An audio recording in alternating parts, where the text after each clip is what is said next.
Şimal-qərb bölgəsindən axan dağ çaylarında ilin müəyyən aylarında sel gəlməsi müşahidə olunur ki, bu vəziyyət may ayının son günlərində Şəki rayonunda özünü göstərib. Güclü yağan leysan yağışlar nəticəsində yaranan sel suları yaşayış məntəqələri və əkin sahələri üçün əsl təhlükə deməkdir. Bu təhlükənin qarşısının alınması üçün gərək vaxtında qabaqlayıcı tədbirlər görülsün. Hazırda bölgənin ən böyük rayonu olan Şəkidə Dövlət Su Ehtiyatları Agentliyinin tabeliyində olan Şəki Su Meliorasiya Sistemlərinin İstismar İdarəsi tərəfindən sel və daşqınlara qarşı mübarizə tədbirləri davam edir. Xüsusən bu yağan yağışlar rayonun Şin çayı, Quru çay və Zəziz çayında xeyli fəsadlar törətmişdir. Bizim əvvəlcədən, yəni tədbirlər planına uyğun olaraq gördüyümüz tədbirlərin nəticəsidir ki, ətrafda o qədər də problem olmamışıq. Yəni yaşayış məntəqələrinə, əkin sahələrinə o qədər də ziyanlıq dəyməmiş. Amma çayda gördüyümüz işləri, deməli, əvvəlcədən gördüyümüz çay məcra təmizləmə işləri demək olar ki, tamamilə yenidən sel, deməli, gətirmələr hesabına yenidən çayı doldurmuşdur. Bölgədə bolsulluğu ilə seçilən çaylar çoxdur. Bunların əksəriyyəti Şəki rayon ərazisindən axıb keçir. Sel sularının ən çox müşahidə olunduğu çaylarsa Şin, Quru çay və Zəyzid çayıdır. Şin çayında sel suları o qədər güclü olub ki, lil qatı və digər gətirmələr bəzi hissələrdə mühafizə bəndləri ilə bərabərləşib. Zəyzid çayda isə sel suları kənddə içməli su sisteminə ziyan vursa da problem idarə tərəfindən tezliklə aradan qaldırılıb. Bu ilin may ayının 24-də Şəki rayonunun Başsəhət kənd ərazisinin dağlıq hissəsinə leysan yağışlar yağmış. Həmin yağışlar zamanı Zəyzid çay massivinə lil qatı gəlmiş. Bu lil qatı son 30 ildə görülməmiş bir hadisədir.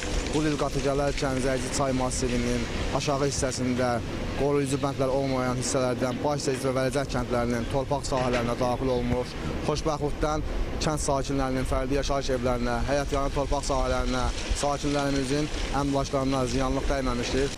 May ayının axırında yağan yağışlar nəticəsində çaya gələn su, çox su nəticələrində bizim İnkəzunut əkin sahələrini su basmışdır. Şəki şəhərinin su meliorasiya idarəsinə öz təşəkkürümüzü bildirdik. Ağır texnikalar veriblər.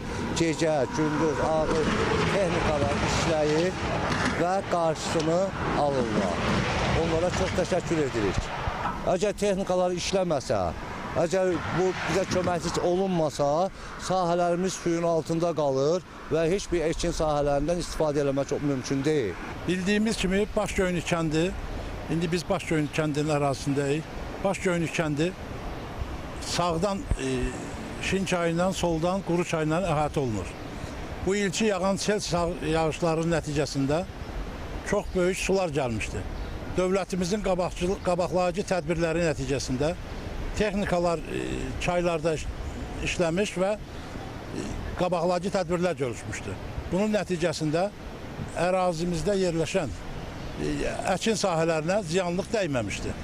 Şəki Su Meliorasiya Sistemlərinin İstismarı İdarəsinin baş mühəndisi Nüsrət İsrafilov bildirir ki, Zəyzid çaydan may ayının sonlarında keçən sel həmin çayda son 30 ilin ən güclü seli olub. Lakin buna baxmayaraq idarə tərəfindən əvvəlcədən görülən tədbirlər və dərhal operativ göstərilən reaksiya təhlükənin qarşısını alıb. Hal-hazırda biz Şəki rayonunun Zəyzid kəndi ərazisindən keçən Zəyzid çaya baxış keçiririk. Bildiyiniz kimi may ayının 24-də axşam saatlarında yağan güclü leysan yağışları nəticəsində rayonun bəzi çaylarına sel gəlmiş. O cümlədən hal-hazırda olduğumuz Zəyzid çayında da son ilin 30 ilində görünməmiş bir sel əmələ gəlmiş.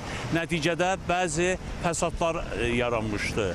Hal-hazırda göründüyü kimi Zəyzid çayda texnikalar işləyir, yaranmış fəsadları aradan qaldırılır. Qeyd edək ki, növbəti aylarda güclü yağışlar nəticəsində baş verə biləcək sel təhlükəsinin qarşısını əvvəlcədən almaq məqsədi ilə rayon ərazisindən axan dağ çaylarının ən təhlükəli hissələrinə idarənin bütün texnikaları cəlb olunub.